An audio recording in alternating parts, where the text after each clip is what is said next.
Asante kwa kuichagua Azam TV na kuifanya kuwa ndio burudisho lako moyoni. Habari kubwa ni kuhusiana na michuano ya ligi kuu ya NBC Tanzania Bara kuendelea tena hii leo, ambapo wakulima wa alizeti timu ya Singida Black Stars bila shaka leo watashuka dimbani na watakuwa na kibarua kizito kwelikweli kumwalika mfalme wa nyika na mnyama mkali wa mwituni Simba Sports Club katika mchezo utakaoanza saa 10:15 jioni katika uwanja wa Airtel Stadium pale mkoani Singida. Singida Black Stars ambayo ipo nafasi ya 9 kwenye msimamo wa ligi kuu ikicheza michezo 12, alama 19, na upande wa mnyama mkali wa mwituni Simba Sports Club iko nafasi ya 4, imecheza michezo 11 na jumla ya alama 24, ikitoka kupata sare dhidi ya watani wake wa jadi Young Africans.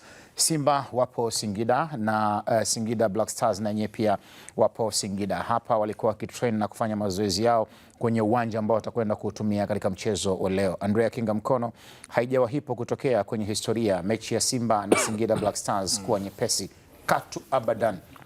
Kabisa, kwa sababu ni mechi ya ushindani. Kwa sababu Singida na wenyewe wanajipambanua, wanataka kuwa miongoni mwa zile timu kubwa na timu shindani katika ligi kuu, na ili uweze kupata ufalme basi lazima uwaonyeshe hao wakubwa kwamba wewe unaweza kushindana nao, unaweza kupishana nao na unaweza kupata kitu kutoka kwao. Kabisa. Na wanakuwa Singida wanakwenda kwenye mchezo huu wakija wametoka kufunga goli 3 na Yanga. Leo wanakutana na Simba. Kwa hiyo wana jambo la kuwaambia watu kwamba ile ilikuwa bahati mbaya, sasa tunataka tuweke kwamba sisi ni watu wa kiwango hiki.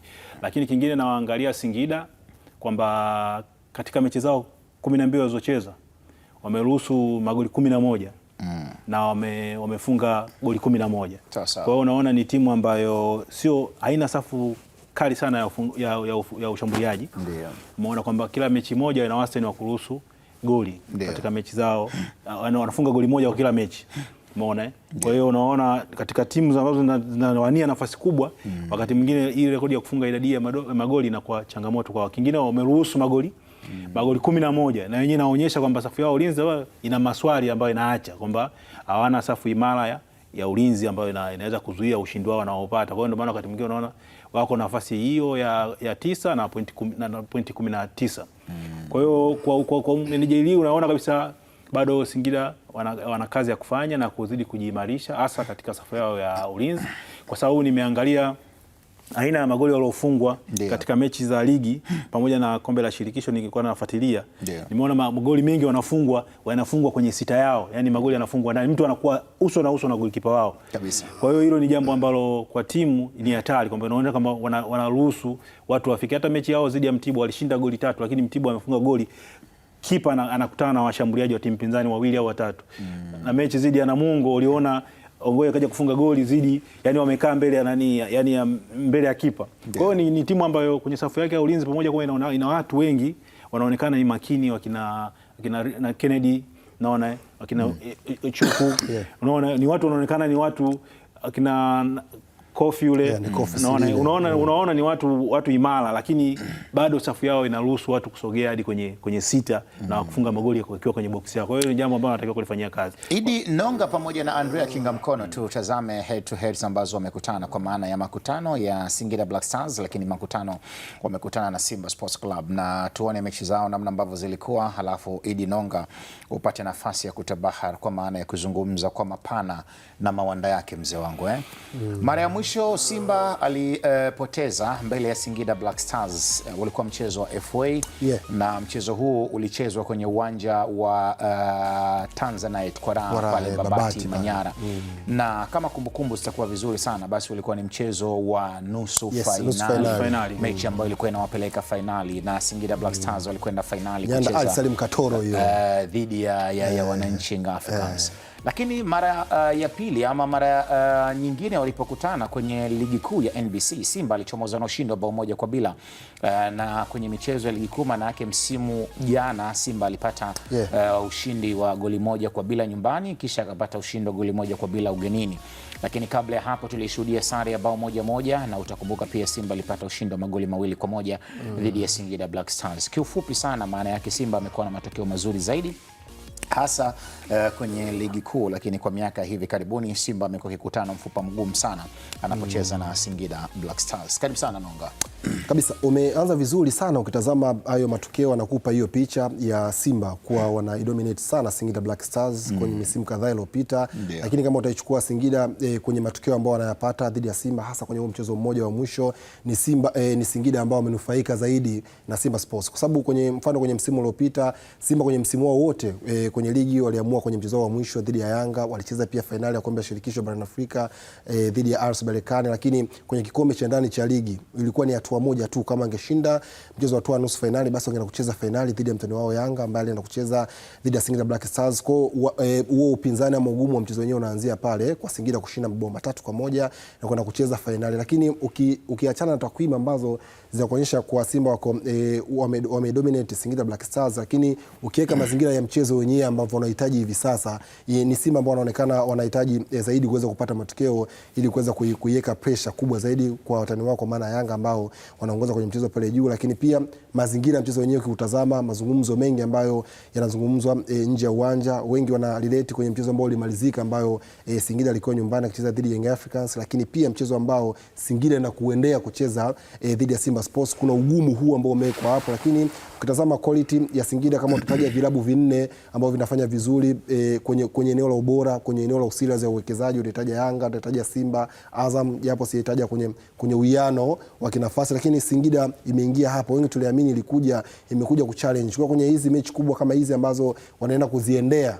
Tunaamini ni moja kati ya mechi kubwa ambazo huwa zinaweza kuleta matokeo mazuri ambayo wengi tunayatamani. Na Singida ukitazama hivyo kwenye uwanja wao nyumbani, ukitoa mchezo ambao wameshinda dhidi ya Kosi, kwenye michezo dhidi ya CRDB walicheza hapa wakashinda, ni mechi moja tu ambayo wamepoteza dhidi ya Yanga. Kwa hiyo kama unasema kinga mkono, wanahitaji kurudi kule ambapo wengi wanaifikiria Singida ambavyo ipo. Na hata David Ouma, kama ulimsikiza kwenye press yake, anasema kama anataka kuchallenge kitu kwenye msimu huu, basi mechi ya leo dhidi ya Simba Sports ndio eneo pekee ambalo kama wanaweza kuchallenge wakapata matokeo, basi wanaweza kuweka kwenye mizania ambayo wengi wanawafikiria. Kwa hiyo mechi itakuwa itaamuliwa hapo kwenye ubora. Kama utafananisha kwenye ubora, hata mchezaji mmoja mmoja kwenye mabench, kuna mfanano wa aina fulani ambao wanafanana kati ya Singida dhidi ya Simba Sports. Kwa hiyo ugumu wa mchezo na ubora wa mchezo utaupata kwenye pitch kutokana na mazingira ya matukio ambayo wamepita nyuma, lakini pia mazingira ambayo yana influence kwenye mechi za hivi karibuni ambazo wote wamepata matokeo ambayo kwa namna moja ama nyingine kwenye msimamo wao unaenda kuwatingisha ama kuwafanikisha kufanya vizuri zaidi huko mbeleni. Andrea Kinga Mkono, matokeo ambayo tumeona hapo kwenye head to head inaonyesha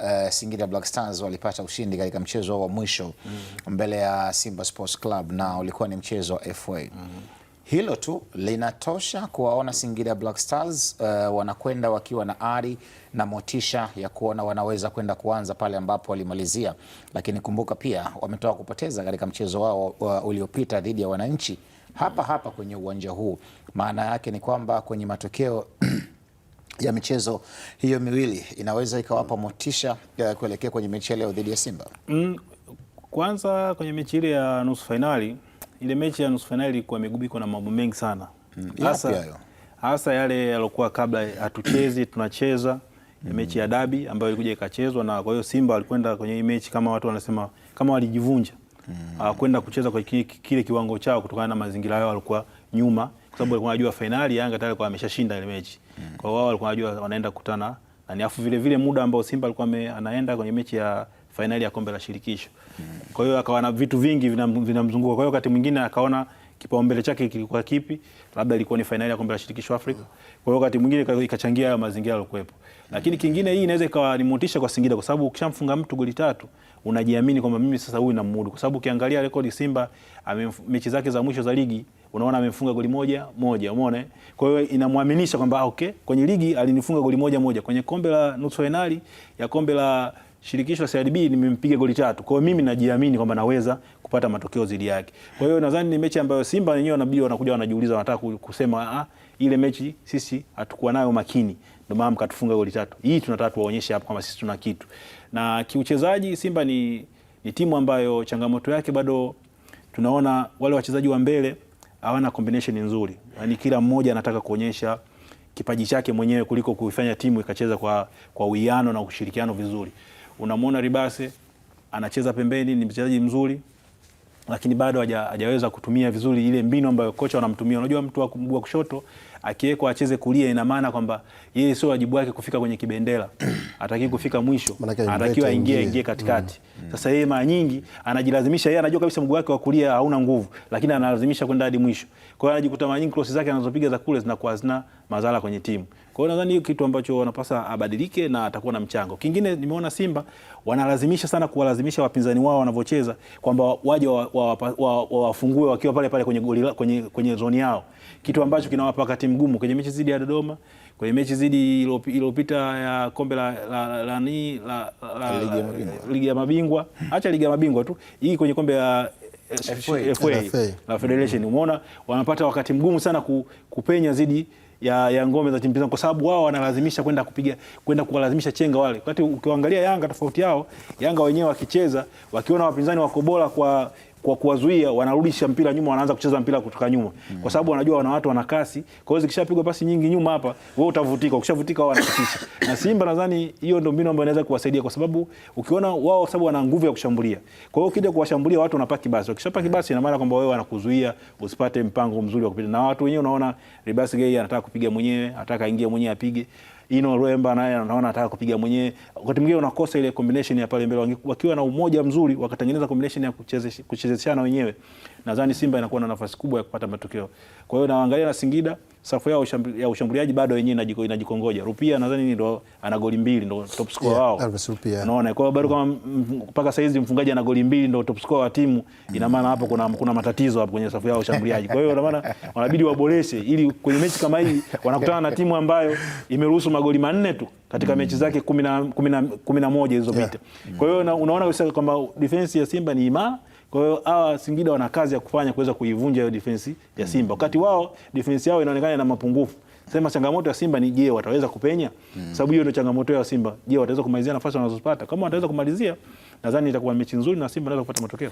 Ni tathmini na uchambuzi huu kutoka kwa Andrea Kingamkono. Kama ambavyo umemsikia, mechi inatajwa kuwa ni ngumu sana na timu zote mbili zina nafasi ya kuweza kupata matokeo ya alama 3 iwapo kila mmoja atafanya homework yake vizuri. Tuondoke hapo tuangaze matajiri wa jiji la Dar es Salaam. Timu ya Azam FC leo watakuwa na kibarua kizito kwelikweli mbele ya wakulima wa zabibu, timu ya Dodoma Jiji FC wakikaribisha Azam FC katika mchezo ambao utachezwa uwanja wa CCM Jamhuri pale mkoani Dodoma, na mchezo huu utakuwa ni saa 1 kamili usiku.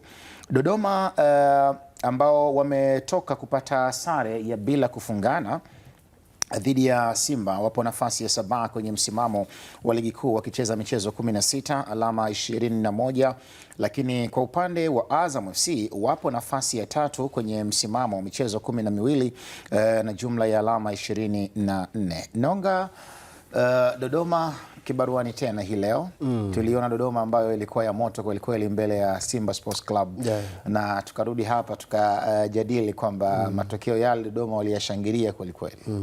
Na waleka ni historia, wamecheza michezo takriban 10 kama utaweka mfululizo, hawajawahi kushinda mchezo wote dhidi ya Simba, ni vipigo tu. Kwa hiyo kupata sare ama kupata alama moja ilikuwa ni historia kubwa sana kwa upande wao. Lakini kama utahitaja Dodoma utaitoa Mtibwa, kuna wakati ilitupasa tuizungumzie kwa sababu walikuwa na performance nzuri kweli. Walicheza takriban michezo 7 chini ya Supu Chipo, hawajapoteza mchezo wote, walikuwa wanashinda na kusare kabla mambo katikati hapa yabadilika. Lakini pia Mbeya City wakati ligi inaanza katikati hapa alitoa sare dhidi ya Young Africans wakiwa nyumbani, wakatuingiza kwenye debate ya kuamini ni timu bora kutoka mikoani. Lakini Namungo wakiwa uwanja wao nyumbani ndo Yanga ambayo inakupata matokeo.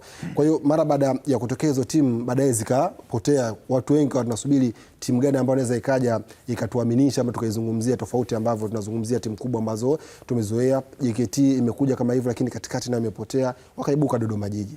Ukitoa mchezo wao walipoteza 3-1 dhidi ya Yanga, wameenda kuna run ya michezo mingi kulikweli hapa, walikuwa wanapata matokeo ya kushinda, mengine mchezo ya kusare. Mchezo ambao wengi tukauzungumzia na wakatuweka kwenye hiyo attention ya kuwatazama kwa jicho la ziada zaidi kwenye mchezo dhidi ya Simba Sports. Ukimsikiza Amanejo Saya alienda na plani nzuri kweli. Ukimsikiliza wakina Ilo Luemba aliwasoma, kina Libase Gay Mikimbio wao aliwasoma, wakina Selemani Mwalimu aliwasoma, na wachezaji wengine wengi ambao walicheza kwenye ile mechi, wakina Chama alikuwa ana wamewanyima sana kwenye maeneo ya kucheza ambayo Simba alikuwa anacheza vizuri kwenye yale maeneo, akina Agostino Nsata, akina Andy Bikoko wale, akina Gadiel Maiko, akina Clefin na wachezaji wengine, akina William Ediga na wachezaji wengine ambao walienda nao, akina Hoza walienda nao hiyo kwenye hiyo form, akina Mgoro alikuwa na performance nzuri kuliko kwenye eneo la goalkeeping, akaenda na hiyo plan akatoka na alama moja dhidi ya Simba Sport. Sio kila timu inaweza kutoka na alama moja dhidi ya timu kubwa. Tukichukua Dodoma kama ilivyo. Ukitazama Azam kwenye michezo miwili mfululizo ambao wamecheza ugenini wametoka na alama moja pia dhidi ya Pamba, iliwapasa watoke nyuma kupata alama dhidi ya Tanzania Prisons. Kama si hodari wa Shimanula dakika za mwisho kabisa huenda Azam angeangusha alama pale Sokoine. Kwa Azam wanatoka kama alivyo kana kucheza dhidi ya Dodoma, najua na kucheza kwenye mechi ngumu kweli ambayo kwenye kiwanja ambacho wanacheza Dodoma ndo eneo ambalo wamekusanya alama za kutosha mpaka ambapo unaona alipo. Kwa mechi inaanzia hapo na kimbinu zaidi tumeona Furahi Bengi amekuwa anapata shida sana hasa kwenye viwanja ambavyo mara nyingi hajavizoea kuvicheza. Japo wana train, wana uwanja wao ambao wanaamini kwenda kucheza kwenye mechi za ugenini, wana train hapo, lakini bado kwenye actually ile usahihi wa kwenda kuona kufeel kwenye ile mechi bado Azam wanakuwa wanapata hiyo shida, wanakuwa wanawawini sana kwenye timu hizo pinzani. Na Dodoma hiyo form wanayo, Amani Jose amekuwa ni kocha ambaye anacheza kimbinu zaidi. Leo nataka tuone wanaenda Azam bila Faisal Salum, wakina Edinado, ndo sehemu hizi ambazo wamekuwa wanacheza vizuri tangu akiwa Mbeya City. Tuone wanaweza kutupa nini Azam FC. Kwa hiyo lakini mechi anamaliza alimiss mechi ya nani ile ya FA ile, kwa hiyo na yeye inamruhusu mechi mbili, kwa hiyo na FA inahesabika. Kwa hiyo okay sawa, kwa hiyo atarejea kwenye hii game. Kwa hiyo wanataka uone hiyo Azam anaweza kufanya nini kwenye hiki kiwanja. Kwa hiyo unamtamani Furahi Benge umuone anaingiaje, kwa sababu tayari wengi kama wakienda kwenye hii game wanajua bwana winga moja atacheza Edinado, pande pili atacheza Zidane Sereli, lakini kwenye eneo la mwisho kama una kitambala bora una Ngita atacheza hapa, Faisal atakuwa nyuma, kwenye eneo la katikati una Himid ama Kaminko. Kwa hiyo tayari mtu kama Amani Jose anajua hayo maeneo, kwa unajaribu kwanza kumuona anaweza akachallenge vipi, kwa sababu mechi zidi ya Singida Black Stars alienda hivyo akasema mimi kupishana na quality ya Singida siwezi. Katika kipindi hapo kina Chama hapo kina Damaro akasema naenda ku challenge kwa nyima nafasi za kucheza, na akaibuka na alama moja dhidi ya Mnyama, akaingia hivyo. Leo dhidi ya Azam wengi tunatamani tumuone Amani Josaya ataingia vipi na uweza kuokota alama moja ama mchezo ukabadilika zaidi na kwa upande wake. Leo dhidi ya Azam, Idi Nonga anasema anatamani kumuona Amani Josia anaingia namna gani, kocha wa zamani wa kikosi cha Tanzania Prisons, lakini utakumbuka pia alikuwa na wanajeshi wa mpakani Biashara United. Mara ndiyo timu ambayo kwa hakika ilimpa maarufu mkubwa kwelikweli kwenye Kanada ya Tanzania. Ni naye Andrea Kinga Mkono amekaa kimya muda mrefu akimsikiliza Idi alivyokuwa kitabahar, na wakati wake umefika, maana ufanye la wakati kwa wakati, sio ukafika wakati ukakosa wakati kabisa. Asante mambo ya kaniki.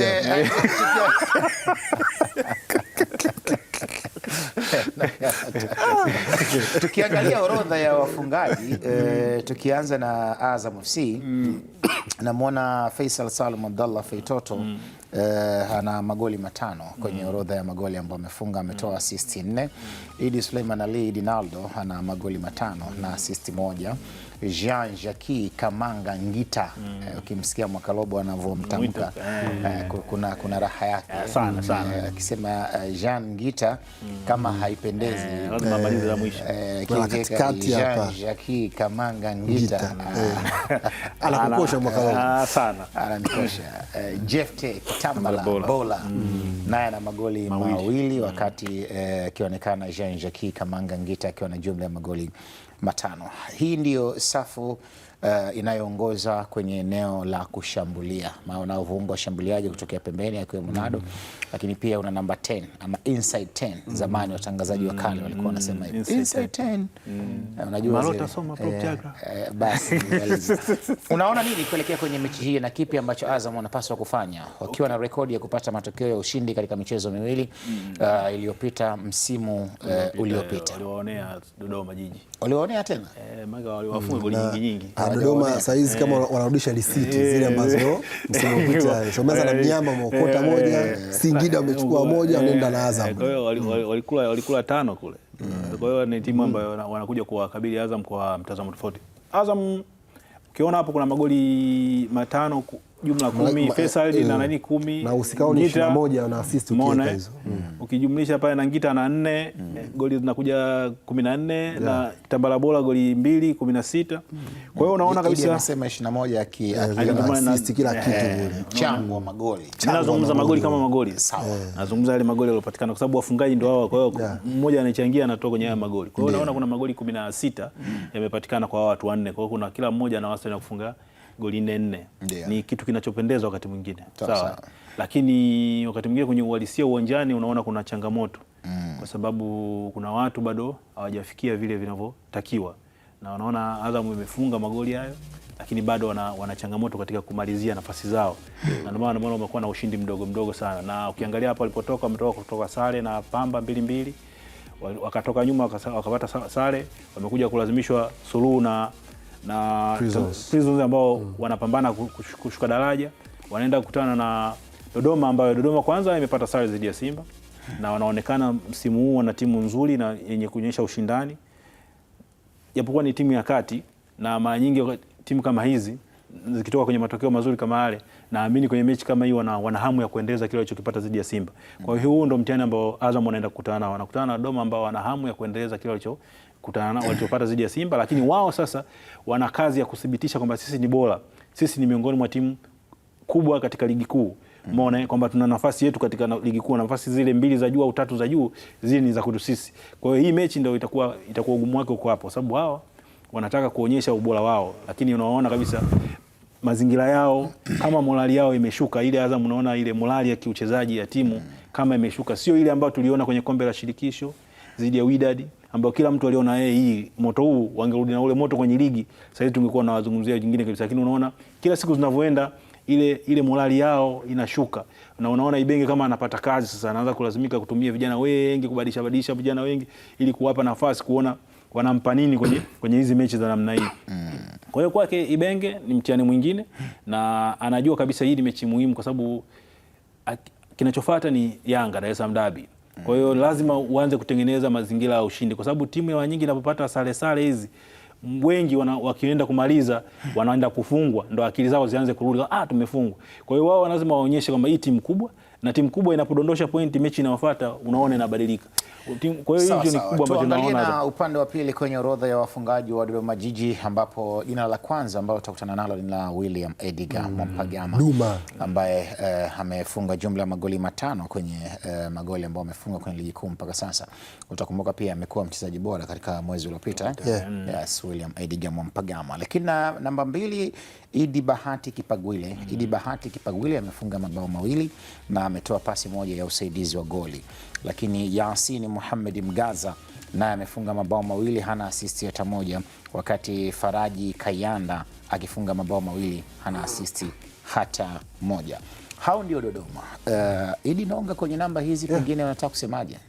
Kwenye namba hapo unaweza kumtazama zaidi William Edgar kwa sababu kama utataja orodha ambayo ni watu hatari zaidi wa Dodoma Jiji hasa kwenye eneo la mwisho na ufungaji, basi ni William Edgar. Duma amekuwa na fomu nzuri kweli, anakuwa kuna wachezaji unaweza unawaona wanafunga zaidi wakiwa kwenye kiwanja cha nyumbani kwa maana ambao kiwanja cha Dodoma, lakini kwa William anakuwa anaweza kucheza sehemu nyingi. Amefunga dhidi ya Young Africans, alifunga dhidi ya JKT, lakini pia kwenye hii mechi inawezekana ikawa ni motivation ndogo tu kwa Mani Josia dhidi yake, anza kama bwana umefunga wewe dhidi ya Yanga, dhidi ya Azam unaweza ukapata kitu na ukafunga. Hata mechi ambayo walicheza dhidi ya Simba kwa nafasi alitengeneza na akaikosa. Kwa hiyo unamuona mchezaji ambaye ana uthubutu, ni fomu ambayo anayo tangu ametoka Fountain, amekuwa na fomu nzuri sana akiwa na kikosi cha hiki cha Dodoma Jiji. Lakini kwenye kuwazungumza wote huwezi kuacha kumtaja Idi Bahati Kipegwile. Amekuwa ni mmoja kati ya wachezaji ambao wana hatari sana kwenye eneo ambalo anacheza kwenye eneo la kulia, kwa maana ambao kwa anamzungumzia hapa Kinga Mkono anavyocheza Libase, ni mtu ambaye mara nyingi anacheza eneo la anafika mpaka mwisho labda kwenye kibendera, lakini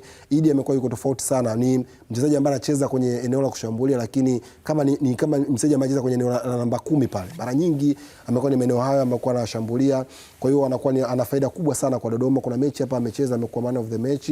Lakini bwana mdogo Faraja Kayando ambaye ameingia kwenye eneo la mwisho, Elias Maguli, watu wengi ni veteran lakini anaikuwa nje, pamoja na mchezaji wa zamani ambaye alicheza KMC, cheza Young Africans, jina na mbao pia jina limetoka kidogo, Waziri Junior Shentembo na pia anaanzia nje, lakini Kayanda unamwona mara nyingi Amani anakuwa anamtumia kwa sababu ni mrefu, ana nguvu, kwa mara nyingi anatumika sehemu ya kuondoa mabeki na wakina William Ediga, wakina Idi hawa na wachezaji wengine huwa wanapata nafasi ama kucheza kwenye hayo maeneo. Kwa hiyo ukitazama Dodoma, Amani ambao ametengenezwa ukitoa mabao 5 ambayo anayo William Ediga, lakini mabao mengine haya mawili unaona yamegawanya sehemu nyingine mbalimbali. Hapa tunamtaja Gadiel Michael ambaye ana bao moja pamoja na wachezaji wengine ambao wana mabao moja. Kwa hiyo ni timu ambayo imegawanywa kwenye mabao ya sehemu mbalimbali, sehemu nyingi ambao wametoka. Kwa hiyo ni timu ambayo kama William Ediga hata kuwa na mchezo mzuri, unategemea Faraja Kayando anaweza akatengeneza nafasi akafunga, lakini pia akatengeneza nafasi watu wengine. Kwa Dodoma iko hivyo,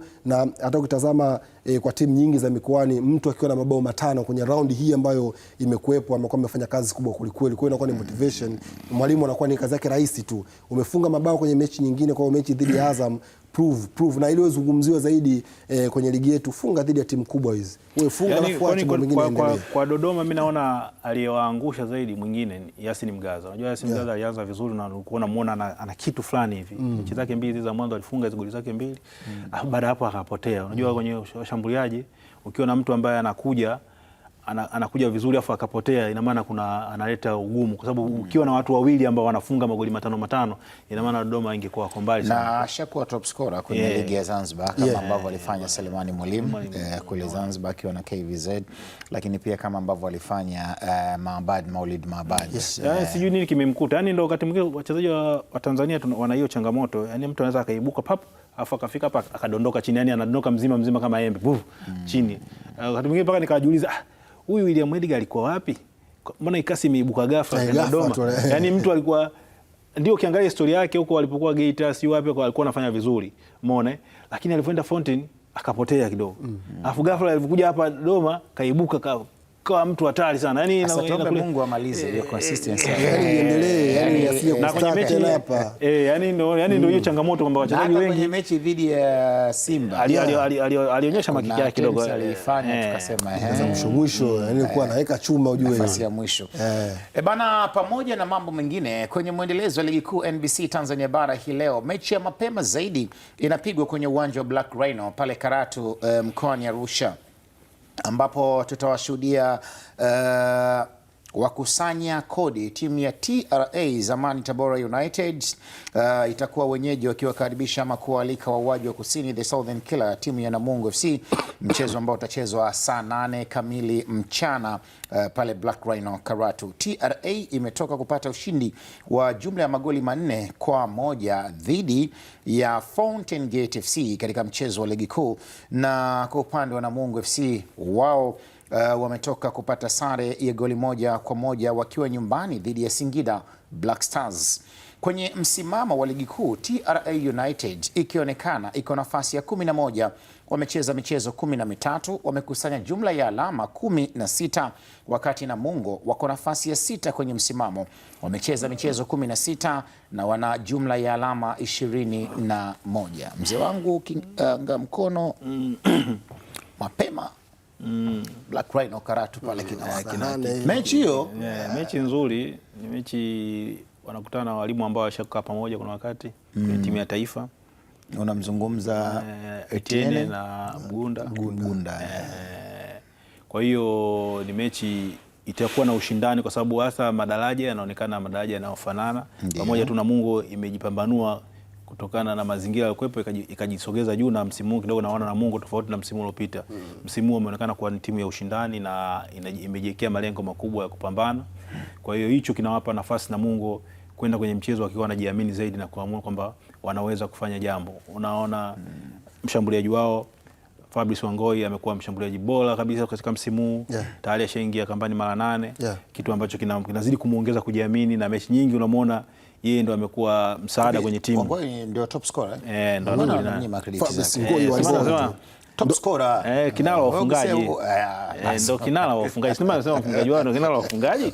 Yaani kwenye ligi kuu kwenye ligi kuu. Yaani timu zote 15 wanazungumzwa sana. Sema kwa sababu acheze Kariakoo. Angecheza Kariakoo angezungumzwa sana. Kwa sababu kuna watu wana goli 5 hapa, kina Depo wanazungumzwa kuliko yeye hapa ana goli 8. Unaona bana, Mtozi imempendeza kama msimamo.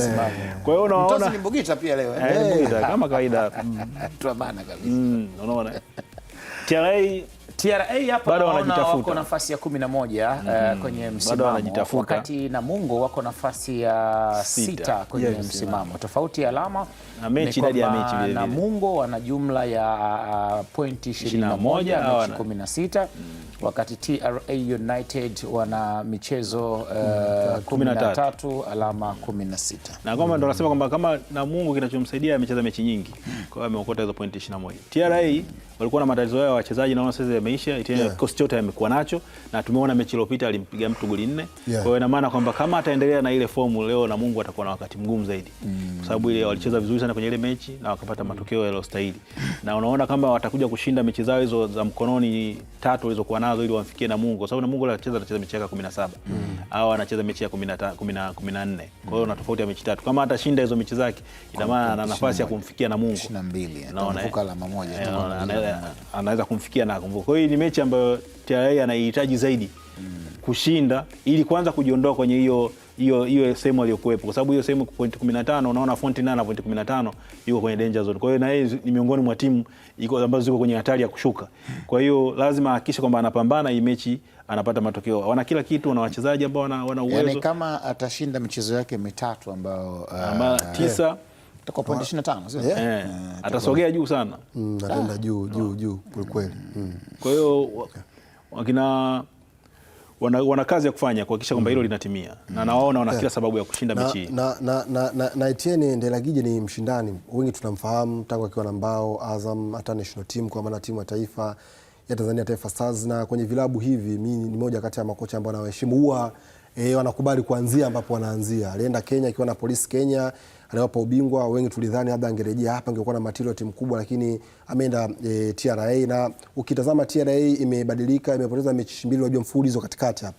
Fungwa dhidi ya Dodoma, lakini pia wakafungwa dhidi ya Mbeya City, lakini kwenye mechi ambao walitupa majibu ama walirespond ilikuwa dhidi ya ndugu zao Fountain Gate, wakapiga zao chuma 4-1 safi kabisa, wakaondoka.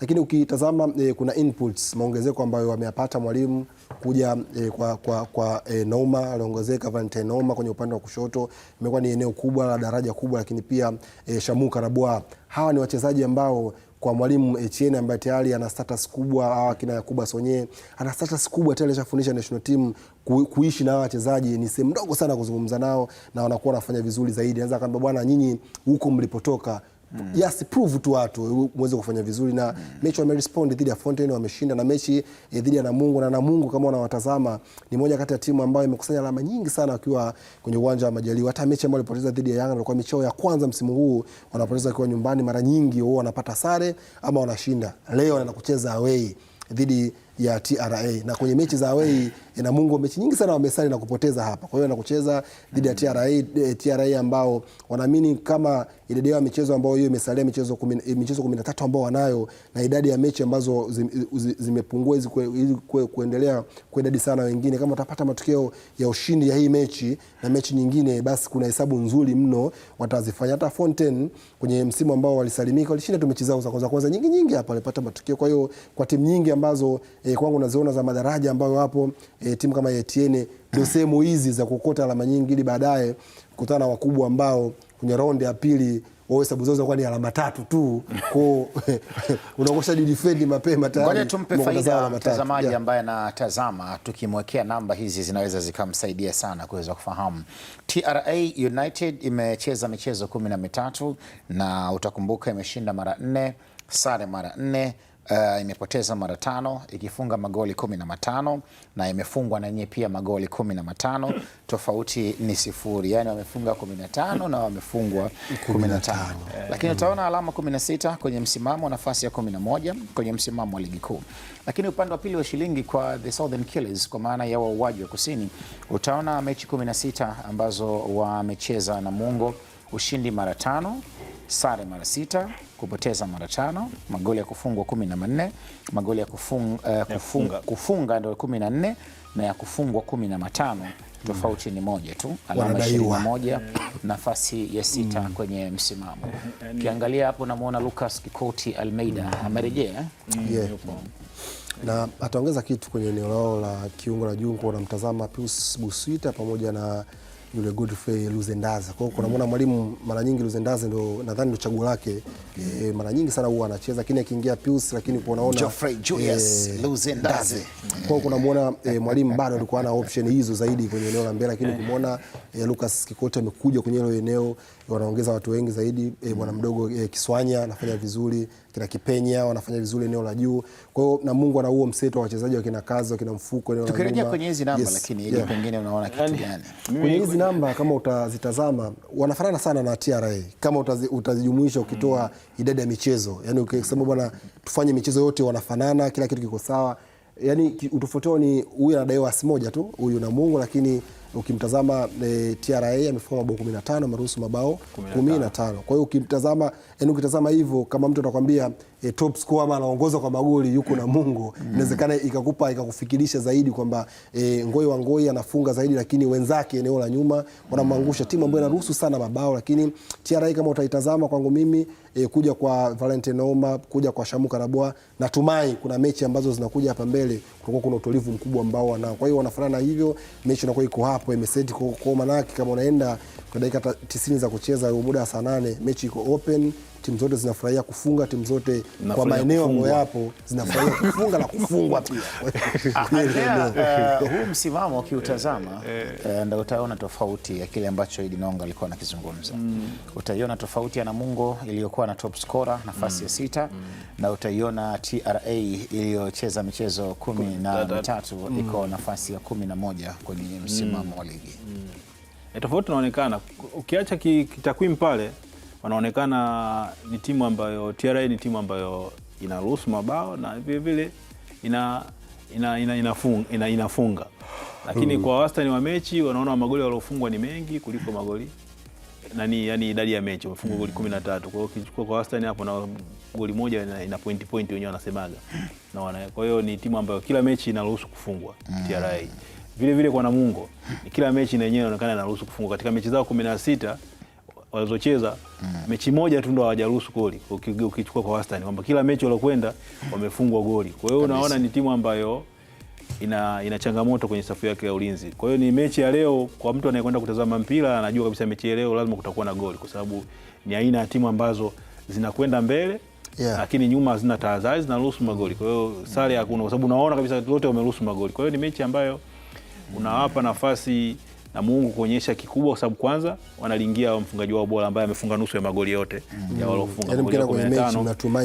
Magoli yao 14, huyu amefunga mabao 8. Kwa hiyo mabao mengine 6 ndio amefungwa na watu wengine. Kwa hiyo unaona kabisa ni timu ambayo mtu mmoja ameamua kuibeba timu mgongoni na anaonyesha, japokuwa wenzake wanamwangusha. Kwa hiyo nadhani naona kwa sababu mtu anapofunga wanamwangusha, kwa sababu haiwezekani mtu anafunga goli 8 nyinyi mnaruhusu goli 15. Unajua ni kumwangusha mtu ambaye anafanya kazi kubwa kufunga. Unajua kufunga ni kazi sana kuliko kufungwa kabisa. Yani kufunga ni kazi sana, ni sanaa kubwa sana. Kwa mnampata mtu mwenye sanaa ya kufunga goli 8 ni mtu wa kumtunza sana, kwa sababu amefunga nusu ya mechi. Kila mechi zote alizocheza amefunga nusu, na Makambo amewaangusha yani Namungo hana kile. Anaanza kusahau kama kuna mtu kama yule ambaye ni mtu ambaye tunaamini kwamba angeenda kule angeenda kuwa msaada, lakini badala yake amekuwa sio msaada kwenye timu. Kwa hiyo kwa mazingira hayo unaona kabisa roho ya Namungo iko kwa Fabrice Ongoi ambaye ameonyesha kitu kikubwa msimu huu na anawapa kile ambacho anataka, na Mgunda alimwahidi kwamba utafunga sana. Tunaamini tutaona namba itafika labda 10 au 15 kama ataweza. Sasa kama yuko 8 10 si ndio ndogo tu kaka, si bado kuna watu wanakwama hapo. Kama leo kwa sababu ya aina wapinzani wao na wenyewe mlango uko wazi. Wewe sema anaweza kufika 20. 20 parefu sana. Au ndio tuseme 10 plus. 10 plus wachambuzi mnakuwa mna kauli zenu 10 plus. Yani 10 na digits na kama atafanikiwa hivyo itakuwa jambo kubwa, na tunatamani kuona mshambuliaji mwingine kutoka nje ya Simba na Yanga akiwa mfungaji bora. Ni jambo kubwa, kwa sababu inaonyesha ule ukuaji wa ligi na aina ya wachezaji. George Mpole alifungana na Mayele, japokuwa ilikuwa na utata sana ile. Acha na utata na mfungana hapo. Utata nini? Utata gani unazungumzia? Kuna Bawesi lilifungwa hapa na Mayele hapo, hajaani hapo uhuru ika offside kwa kama hivi nini. Mayele alipanda ndege sio akaenda Mbeya, alikuwa na mpango wa kwenda. alienda Mbeya na Mpole tangu mpira bwana maisha. Yani Mpole sio mchezaji wa kwanza, yani ukichezea washambuliaji wa Tanzania wengi msimu huu atakupa 100% msimu ujao 0. Yani hiyo ndio changamoto ya wachezaji wengi. Prisons unamwona anapambana. Yuko prison. Ameenda prison, unaona. Alienda wao mpaka sasa. Alienda top scorer size wa Prisons. Magoli mawili au matatu. Ndio anayeongoza kwa kufunga. Safi. Anakuja taratibu. Wapi kazi utani huo. Tumezitazama takwimu za Namungo, lakini pia tumewatazama TRA United ambao wako nyumbani pale kwenye uwanja wa Black Rhino. Ukiangalia hali ya hewa Namungo kule kwao kidogo ni tofauti na Arusha baridi kali. Yes, inaweza ikaathiri kwa namna moja ama nyingine. Nadhani kwa Juma Mgunda, timu aina wachezaji ambao wapo, mimi sifikiri sana kama inaweza kuathiri, kwa sababu wachezaji wengi ukiwatazama ndio hao ambao wamecheza kwenye vilabu mbalimbali. Mimi ambacho nakifikiria zaidi ni style of plays. Yani nataka nione leo Juma Mgunda anaingiaje kimbinu, lakini pia Etienne Ndelagije anaingiaje kimbinu. Mara nyingi Juma mechi nyingi sana za Namungo huwa anajiachia sana eneo la mbele. Yule Cyprian Kipenye, mchezaji wa zamani wa Simba, kwenye eneo la kulia ametumia mguu wa kushoto, akicheza huwa yuko free, anajiachia kwenye eneo hilo. Lakini pia kuna mdogo Abdul Karim Kasim Kiswanya anatoka Azam, yuko kwa mkopo pale kwenye eneo la kiungo, huwa analihodhi sana eneo la midfield. Eneo la juu akina Luzendazo, akina Ngoi hawa, lakini hata eneo la nyuma hasa kina Machela ule mlinzi wa kushoto pamoja na Rogers Gabriel kwenye mlinzi wa kulia. Hawa mara nyingi kwenye kikosi cha Namungo ndio ambao wanaenda kusababisha sana mashambulizi, wanaongeza sana idadi ya wachezaji kwenye eneo la mbele. Nataka nione hii pressure TRA Etienne Ndelagije akiwa na kina Valentino Uma ambao pia tunawajua ambao tunawafahamu wanapenda sana kucheza kwenye mstari wa eneo la juu, wakina Shamuka Rabwa. Tuone sura zao za pili sasa wakiwa kwenye vilabu hivi vakati tofauti na kwenye elite clubs kama clubs za Simba ambazo wametoka. Na Ngoi mchezaji ambaye tayari kwenye mechi nyingi ambazo Namungo wanaenda wanaamini kama mechi itaisha mpaka dakika 90 ikimalizika, kama Ngoi hawajafunga wanaamini mechi imemalizikia hapo. Kwa hiyo kuna mechi nyingi sana tupa moment dakika za mwisho kabisa anafunga. Hata mechi ya sare dhidi ya Singida Black Stars dakika za mwisho kabisa amefunga.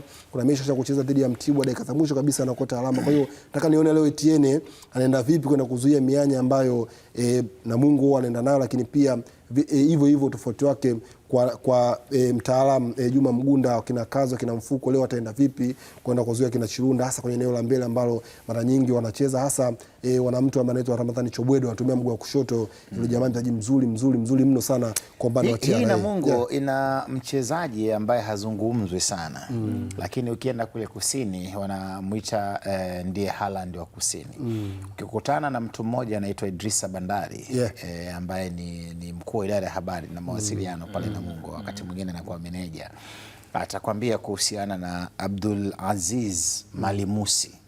Wakati wako championship alikuwa top scorer kama utakumbuka. Kichezea alikuwa TM Star ya pale Arusha. Na walifungana, walikuwa wachezaji watatu. Pale Mtibwa kuna mtu alikuwa anaitwa Raizin Hafiz. Alikuwa na goli 17 kama kumbukumbu zangu ziko sawa. Raizin sasa yuko Dodoma ambaye nafikiri sina hakika sana. Alafu kule Geita Gold walikuwa kuna mtu anaitwa Andreas Nchimba. Alafu ukirudi pale TMA ndio kulikuwa kuna Abdulaziz Malimusi ambaye alikuwa top scorer kwenye champion. Walifungana wafungaji bora watatu ambao walikuwa wanafuatana kwenye namba. Aliumia, nafikiri alivunjika mguu au alivunjika, shamkumbuka Abdulaziz Malimusi. Na miongoni mwa wachezaji wa kutazamwa sana, lakini huwa hazungumzwi kabisa. Yaani sasa utazungumza vipi na hajaonekana Wangoi anakiwasha? Unamzungumzaje yeye hajafunga hata goli hata moja mpaka sasa kwenye ligi kuu? Na ni vile kwa sababu alipata majeruhi. Na unajua ukishaumia mguu hasa kitanzania, unajua kupona kucheza tena kwa kiwango chako inakuwa ni mtihani sana. Yaani wengi ambao wamevunjika miguu au wanafanywa operations za miguu kurudi akawa yule ambaye tunamtegemea ni bahati sana. Ndio maana hata mdogo wangu Mzize namuonea huruma, hizi operations zake mbili alizofanya hizi. Simuoni kama atakuja kurudi kwa yule ambaye tunani. Yaani basi usimalize maneno.